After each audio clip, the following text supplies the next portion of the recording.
The wind howled outside the broken windows of Jake's small cabin. Cold air pushed through the cracks in the walls, making him pull his blanket tighter around his shoulders. He sat by the fire, staring into the flames. Lost in thought, the war had ended 3 years ago, but peace never really came. Only silence, ruins, and memories of things he didn't want to remember. His radio was dead, his food supplies were low, and the nearest human outpost was over 80 miles away. Still, Jake preferred this loneliness to the lies and blood of the war. At least here, no. One asked questions and no one gave orders. But then, something strange happened. A soft knock came from the front door. Jake blinked, confused. No one had knocked on his door in months. He stood up slowly, reaching for the old plasma pistol. Under the table, another knock came, soft but urgent. He moved quietly to the door, weapon ready, and opened it just a few inches. What he saw made him freeze. A small girl stood there. Not human, but clearly a child. Her skin was pale lavender, her eyes large and silver. She looked weak, shaking. In the cold, wearing nothing but torn cloth, she looked up at him and whispered, "Just milk for my sister, please. I'll pay you back when I'm grown." Jake stared at her, unsure if this was real. His instincts screamed trap. Maybe an alien scout trick. Maybe worse. But her eyes held no hate, no trickery. Just hunger and fear.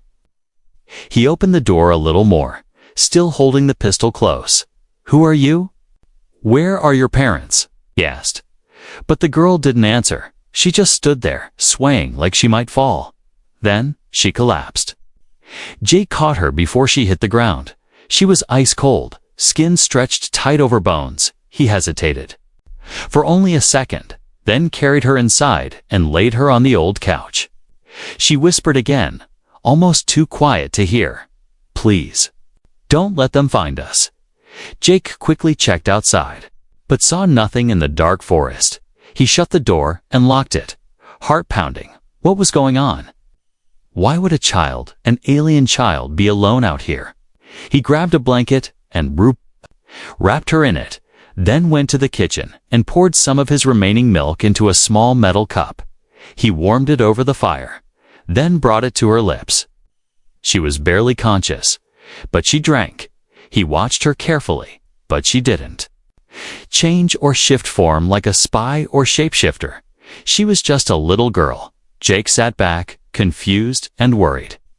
He'd seen aliens before, during the war, during the peace talks, during the retreat, but never like this, never starving, never begging, never alone. A sudden sound outside made him jump. He grabbed his pistol and looked. Out the window, something moved in the darkness, low to the ground, small. He stepped out the back door slowly, scanning the area with a flashlight. And then he saw her another child, even smaller. Curled under an old bench near the water tank, she was barely breathing. Jake knelt down, putting the pistol away. "It's okay," he whispered. "I'm here to help." The little one didn't move, but her eyes fluttered open. Same silver glow as the older girl. He carried her inside, too. Laying her next to the first one, the older girl stirred, her hand reaching out to her sister. "Her name's Kira," she said weakly. "She's sick. She needs milk more than me." Jake couldn't speak. All he could do was nod and give the rest of the milk to the little one. She sipped it slowly, coughing, but swallowing. It was the saddest thing Jake had ever seen. He sat beside them for hours, watching, thinking. Who were they running from? Why were they here? And what kind of world lets children starve in silence? The fire burned low, and Jake added more wood. He looked at the two alien children sleeping on his old couch. His mind was full of warnings, but his heart said he was doing the right thing. But just as he began to relax, the older girl whispered again, barely awake, "They'll come." "If they know we're here." Jake froze. "Who'll come?" he asked, leaning closer, but she was already asleep again. outside, far away in the forest. A tiny red light blinked once, then vanished.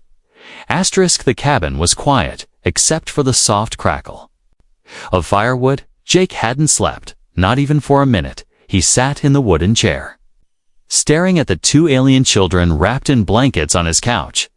Their breathing was soft now, steady, but too shallow. Too weak.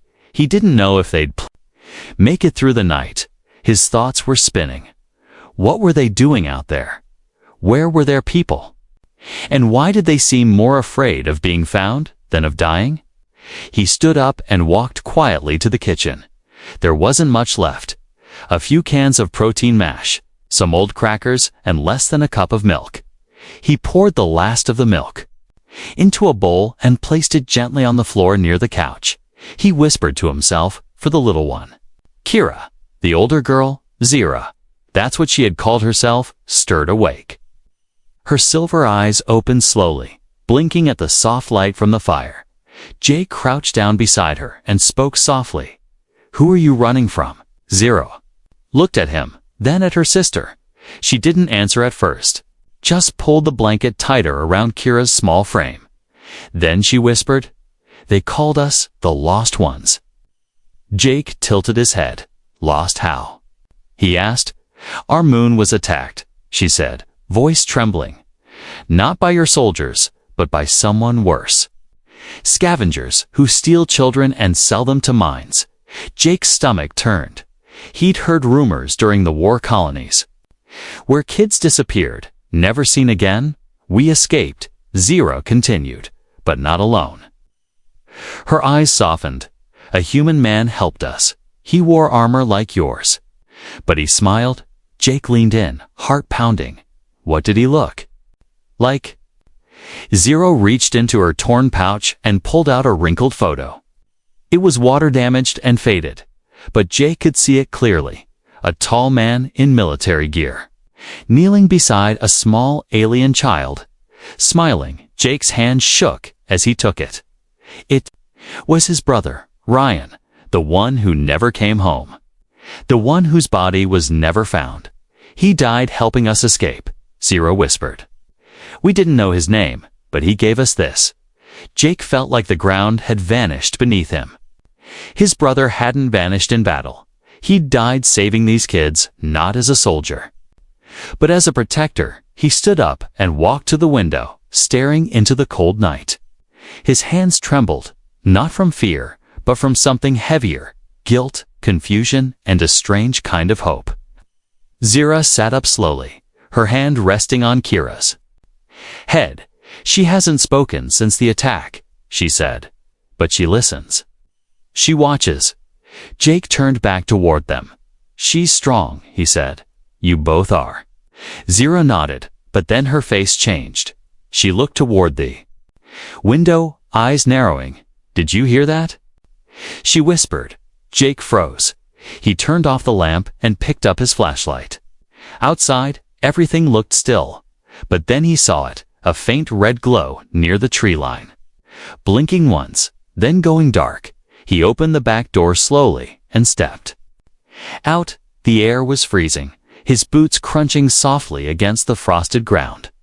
He reached the edge of the trees and found something half buried in the dirt, a small black device, the size of a coin, a tracker. Jake cursed under his breath and smashed it with a rock. Someone had marked the girls. Someone was coming back inside. Zira was sitting upright now, her eyes wide with panic. They found us, she said. We have to go. Jake shook his head. You're in no condition to run. They'd catch you in minutes. He walked to a cabinet and pulled out an old map, spreading it on the table. There's a bunker half a mile east, he said. Old supply depot. Sealed during the war. Zira looked at him with fear and trust all at once. Can we hide there? Yes, Jake replied. But first, we need to be sure no one follows us.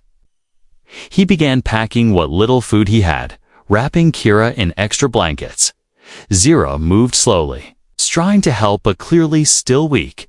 Before leaving, Jake walked to the fire and picked up the photo. He placed it in his jacket pocket, close to his heart. "Looks like you did good, Ryan," he whispered. "Now, it's my turn." As they stepped into the darkness, Jake looked back at the cabin one last time. He had lived alone for 3 years, but now, somehow, he wasn't alone anymore. The bunker was dark and cold. Jake switched on the backup lights, casting a pale glow on the metal walls. Dust floated in the air, untouched for years. Zero followed behind him, carrying her sleeping sister carefully in her arms.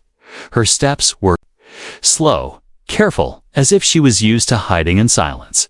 Jake cleared an old cot and laid down some blankets. He motioned for Zero to place Kira there. She did, gently, brushing hair from her sister's forehead.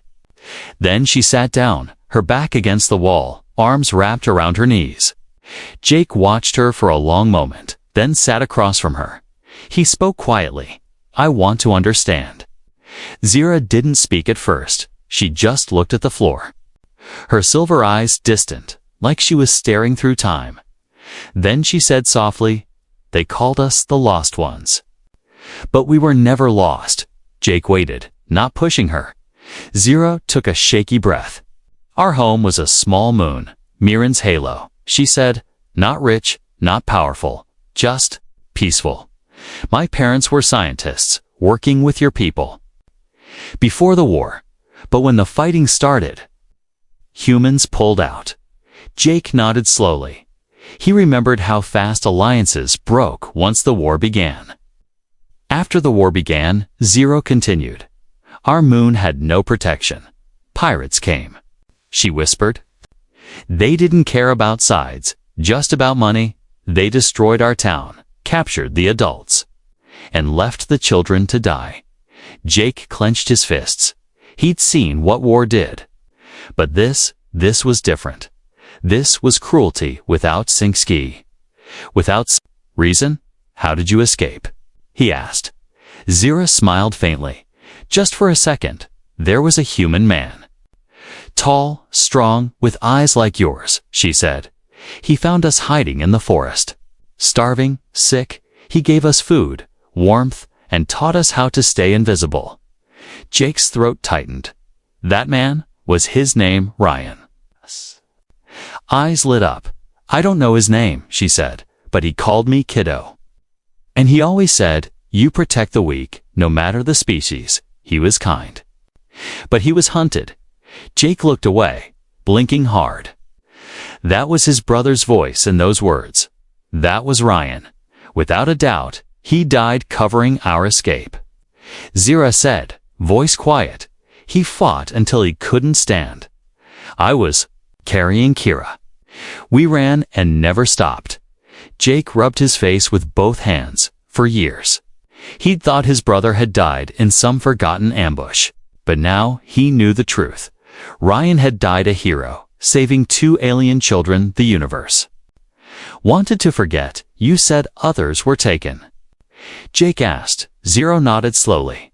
"Many of us. Some were sold to mines, others to labs. We heard stories through whispers. None came back." She looked up, eyes hard now. "That's why I can't let them find Kira."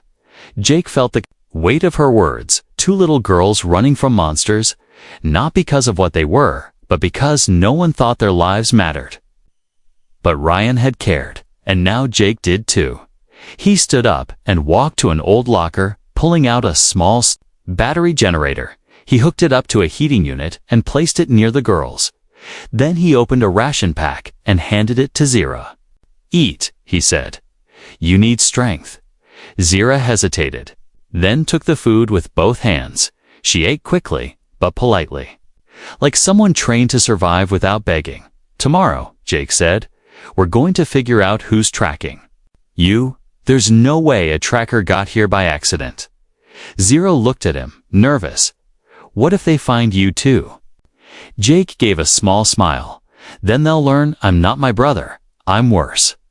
She laughed for the first time, a quiet sound, but real. It echoed softly in the steel walls of the bunker. Kira stirred slightly in her sleep, reaching for her sister's hand. Zero held it tightly. Not letting go, the warmth from the heater spread slowly across the room. The fear didn't vanish, but it faded just a little. Jake checked his old scanner and saw faint signals near the western ridge. Whoever was hunting the girls was still out there and getting closer. But now, Jake had a mission. He had a reason. To fight again, he looked at the two alien girls curled up in the bunker and whispered, "You're not lost anymore." The wind outside the bunker was getting stronger. It whistled through the broken vents and rattled the metal walls like dry bones shaking in a can. Jake stood at the entrance, watching the tree line through a pair of old binoculars. Nothing moved, but he felt it, that quiet pressure in his chest, the same one he used to feel before an ambush. Inside, Zero sat beside her sister.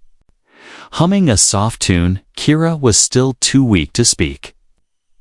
But she smiled for the first time when she heard it. The little alien girl reached up and touched Zira's cheek, then drifted back to sleep. Jake walked back inside and sealed the bunker. Hatch, he didn't say anything at first, just sat down. Eyes locked on the small tracking device he had crushed earlier. Zero noticed his silence. "They're close, aren't they?" she asked. Jake nodded slowly. "Too close," he said. "Last night, I saw footprints. Not animal, not human. Someone's watching the cabin, probably looking for you." Zira's body stiffened. "They don't stop," she whispered. "Even in storms, even at night. They call them the collectors. They take anyone without a name, anyone without a voice." Jake frowned. "I thought the collectors were just war stories." Zero shook her head. "They're real," she said, "and they don't care who you are. They only care what you're worth." Jake stood up and opened a storage chest, pulling out an old energy rifle. Its battery was half dead, but it would fire. Then he laid traps by the bunker door, tripwires, noise bombs, and a few motion sensors he'd built himself during lonely nights. Zero watched him prepare with quiet respect. "Did you used to be a soldier?" she asked. Jake didn't look up. "I used to be a lot of things," he replied. "But right now, I'm the guy keeping you alive." She smiled slightly. "You remind me of him," she said. "Your brother?" Jake paused. He glanced over at the photo Zero had given him, now taped beside the heater. Ryan's face smiled back, like a ghost from better days. He turned to Zira. "Tell me more about him, what he did." Zira leaned back against the wall. "Remembering," he sang. "To us when we were scared," she said. "He told stories, silly stories. About Earth, food, and flying cars and animals that wore glasses." Jake chuckled softly. "That sounds like him." "He never yelled," she added. "Not once, even when we were loud. Even when we cried, he just said, 'Let's survive this. And then, live like we earned it.'" Jake nodded slowly, his heart heavy. "Then we will," he said. Suddenly, the motion sensor blinked red. Then again, then a third time. Jake grabbed his rifle and looked through the scope toward the trees. Something was moving low to the ground, fast and too quiet to be natural. He flipped a switch, activating a hidden floodlight near the forest edge. For a second, the light lit up a dark, thin figure in metallic armor. Then it vanished in two. The shadows. Zero rushed to Kira and wrapped her arms around her. Jake raised his voice just enough to be heard. "They know where we are now." Zero didn't panic. Instead, she looked at Jake and asked, "Do you think we can fight back?" Jake considered her words carefully. "Yes," he said, "but not here. This bunker is just a box. If they trap us inside, we won't make it." He pulled out an old map and marked a route. "There's a ridge about 2 miles east," he said. "High ground, better view, and an emergency beacon, if I can reach it. I might be able to call someone, anyone." Zero looked at her sleeping sister. "She can't move far," she said. "What if they catch us halfway?" Jake opened a side locker and pulled out an old medical hover sled. "I modified this for supply runs," he said. "It's slow but quiet." Zira stared at the sled like it was a miracle. Jake knelt down beside her. "I need you to trust." "Me?" he said. "Just like you trusted him." Zero nodded, eyes wet but steady. "We'll follow," she said, "but if it comes to it." "Save her first." Jake looked into her eyes. "No one gets left behind," he said. "Not this time." The wind outside roared louder, like a warning, but inside the bunker, something stronger grew. Not fear, not weakness, but resolve. Jake picked up his rifle and opened the hatch. Snow fell gently now, covering tracks, hiding shapes. Swallowing sound, he took the first step into the cold. Behind him, 2 alien sisters followed. And far in the trees, something unseen moved again. Silent and patient, hunters were coming, but this time the hunted were ready. The snowy trail crunched beneath Jake's boots as he led the hover sled up the hill. The cold bit at his skin, but he didn't stop.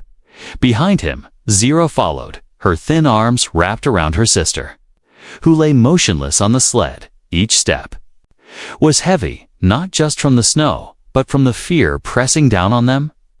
They reached the edge of the eastern ridge just as the sun started to rise. A pale orange glow broke through the clouds, casting long shadows through the trees. Jake scanned the horizon with his scope, looking for movement. There was none yet. "This way," he said, leading them toward an old Cums tower hidden behind a curtain of vines and ice. Zero stared up at it with wide eyes. "Is it working?" she asked. Jake wiped snow from the control panel and flipped a few switches. The lights flickered to life, one by one. "I kept it on backup power all these years," he said. "Didn't think I'd ever need it again." He tuned the radio and pressed the transmitter. "This is Jake Weller," he said, voice steady. "Former Human Infantry, Echo Division. I'm requesting emergency pickup, not for me, but for 2 alien civilians under threat." There was static at first. Then a crackling voice came through. "Jake Weller, you're still alive." This frequency was shut down years ago. Jake didn't waste time. "I don't care," he said. "I've got 2 kids here, non-hostile, survivors of a pirate attack. They're being hunted by slavers." A long pause followed. Then the voice replied, "We can send a drone scout ETA 20 minutes. But no promises." Jake's heart sank. 20 minutes, he muttered. "We'll have to hold out until then." Zero looked at him, her face pale, but brave. What if they come before that? Jake loaded his rifle and checked the traps he'd set around the hill. "Then we don't run," he said. "We stand." Zero placed Kira under a sheltering rock outcrop. Covering her with the last warm blanket, the little girl opened her eyes for a moment and whispered something Jake didn't catch. Zero bent close and smiled. She said, "Thank you." Jake nodded, his jaw tight. He wasn't doing this for thanks. He was doing it because someone had to. The forest below grew quiet, too quiet. Even the wind seemed to hold its breath. Then, like shadows crawling through the trees, they came, 6 figures in dark armor, moving silently, but with purpose. They had no flags, no words, only weapons. Jake aimed down the hill and took a deep breath. He wasn't a soldier anymore, but he remembered how to be one. The first shot cracked through the air. One of the hunters dropped, stunned by the shock. Trapped Jake had buried in the snow. The others scattered, flanking left and right. Zero ducked behind a rock and picked up one of Jake's spare blasters. She wasn't trained, but her hands didn't shake. She fired a warning shot. It missed, but it kept the enemy back. Jake moved quickly, changing position, drawing fire away from the girls. Laser beams lit up the ridge like silent lightning. Cutting through branches and rock, one shot grazed Jake's arm. He didn't flinch. They were outnumbered, outgunned and surrounded. But they weren't out of hope. Zira called out, "Jake, the one on the left, is marking us with a beacon." Jake rolled into position and fired, hitting the beacon and the hunter holding it. Sparks flew as the device exploded in the snow. Then a sound in the sky, low at first, then rising. Like wings cutting the air, a black drone dropped from the clouds. Hovering above the ridge, its spotlight activated. Bathing the battlefield in blinding white, a voice echoed from its speakers. "This is Sentinel-9. Ceasefire and identify."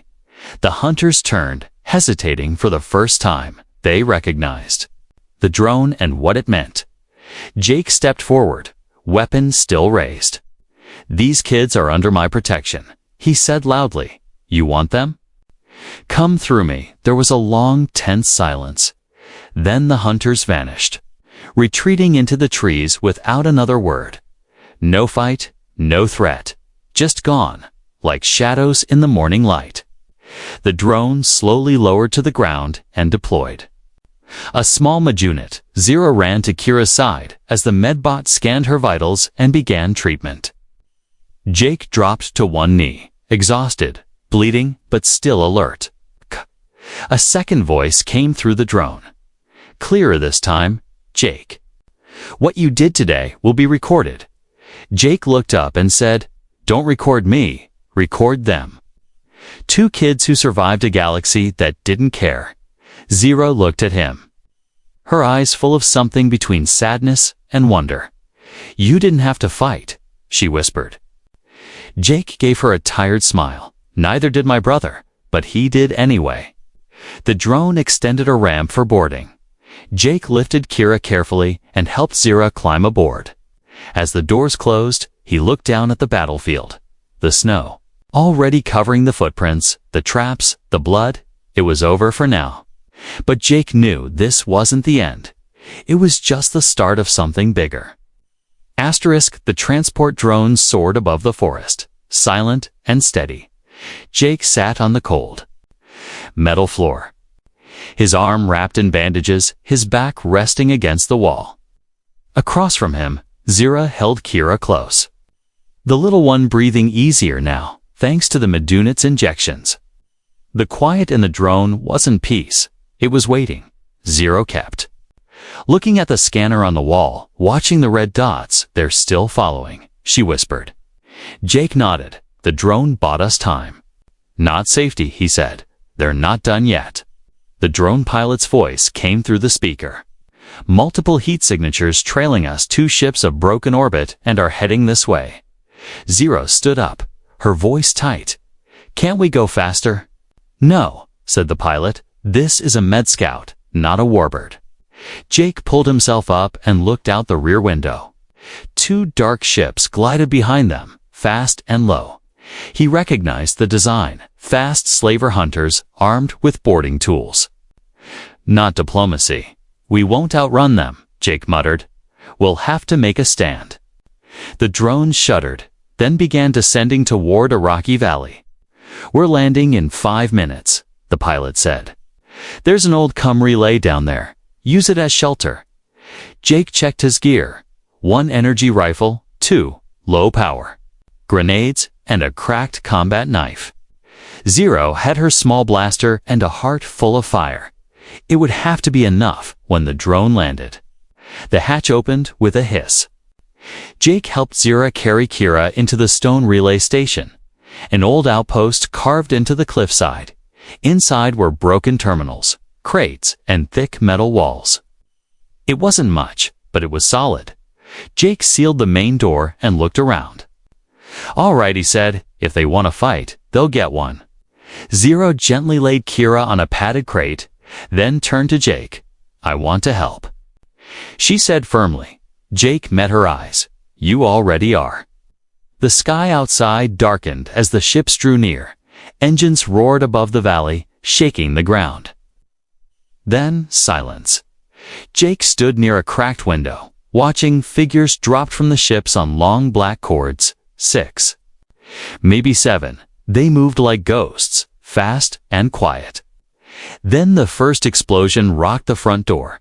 Jake fired through the small breach, hitting one attacker and forcing the rest to scatter. "Zira, get to the back corridor," he shouted. "Protect."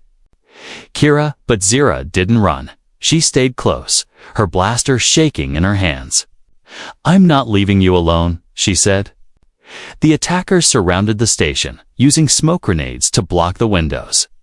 Jake threw one of his grenades toward the sidewall. The blast cleared a path and knocked out two of the enemy. But then, a shadow moved behind him, a tall figure, faster than the others. Jake turned just in time and blocked a strike with his rifle. The two fought hand to hand. Blades flashing, sparks flying. Jake was older, slower. But he fought with purpose, with memory, with something to protect. The attacker sliced into his leg. Jake stumbled, but didn't fall. Zero screamed and fired her blaster. The shot hit the attacker in the chest, dropping him cold. Jake breathed. Hard blood dripping down his arm. He looked at Zira and nodded. Good shot. But the fight wasn't over. More attackers rushed the door, 5 of them now, surrounding the room. Jake and Zero backed toward Kira's crate, ready to defend her with everything they had, and then a voice echoed from above. "This is the Coalition Peace Command. Stand down or be neutralized." Bright lights filled the sky, followed by the deafening hum of large engines. A massive ship lowered over the station, its guns aimed directly at the enemy.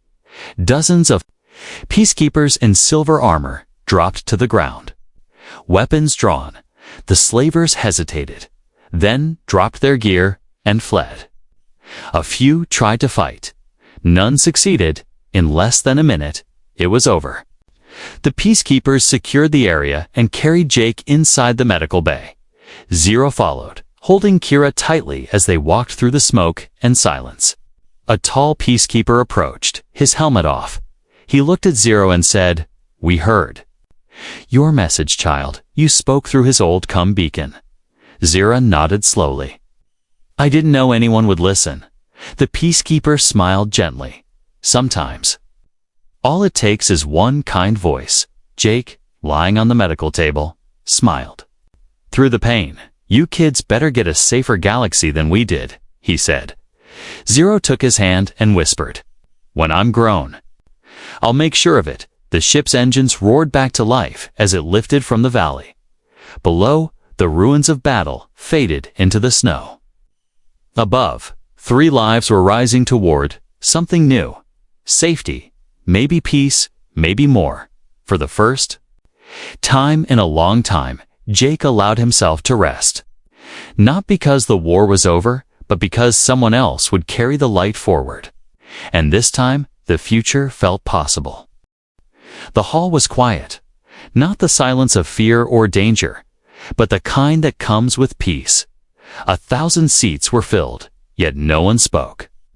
All eyes were fixed on the stage where a tall young alien woman stood.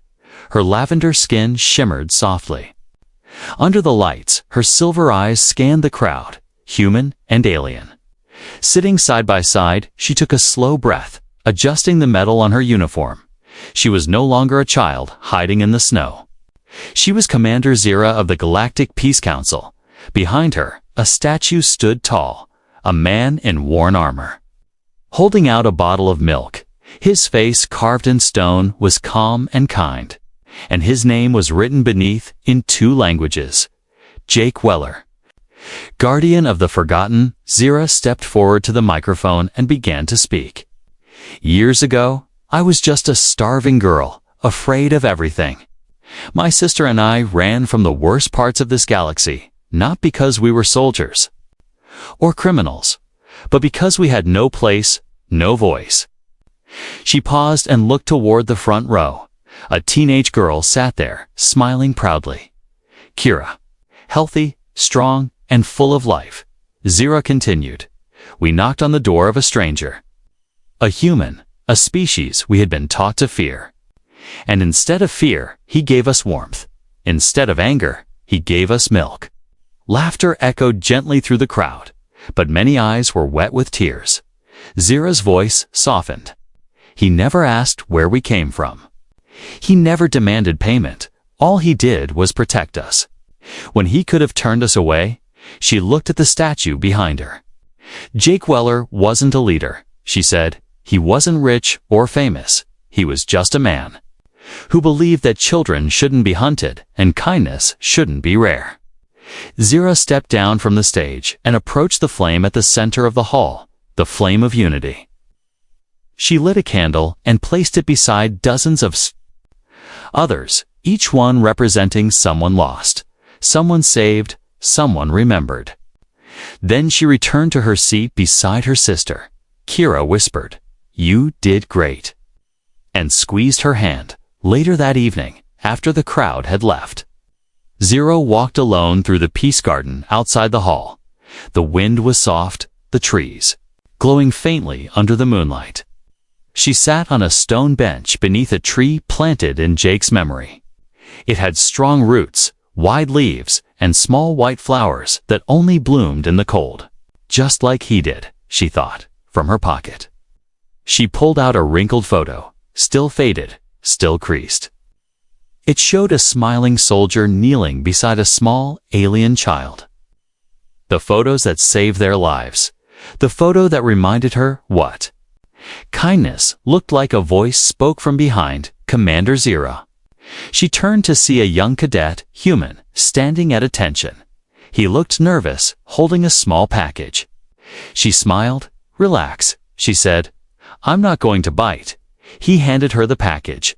"This arrived today, found in an old locker on Colony Eco 7. Zero opened it carefully. Inside was a note, written in shaky handwriting. "If anyone finds this, protect those who can't protect themselves, even if the galaxy tells you not to. Even if it costs you everything, do it anyway, like my brother did." Ryan Weller. Zira held the note close to her chest, her eyes shining. Two brothers. One lost in war, the other found in kindness. Both had given everything, and now? Their light carried on through her. She stood up and faced the stars above. Somewhere out there, others still needed help. Others were still running, still afraid. Zira made a quiet promise to herself. "I'll keep the door open," she whispered, like Jake did. "I'll pass it on, the debt of kindness." Far above, orbiting satellites blinked. Peacekeeper ships patrolled gently through space and deep in the shadows of the galaxy. Children who once had no voice were now heard, not because of war, not because of power, but because a man once opened his door to a starving girl and said, "You're safe here." Epilogue. In schools across planets, both human and alien, children would one day read a story. Not about battles or politics, but about a man with no orders, no command, no army, just a cabin, a heart, and a bottle of milk. And when they asked who Jake Weller was, the answer would always be simple. He was the kind of human the galaxy needed.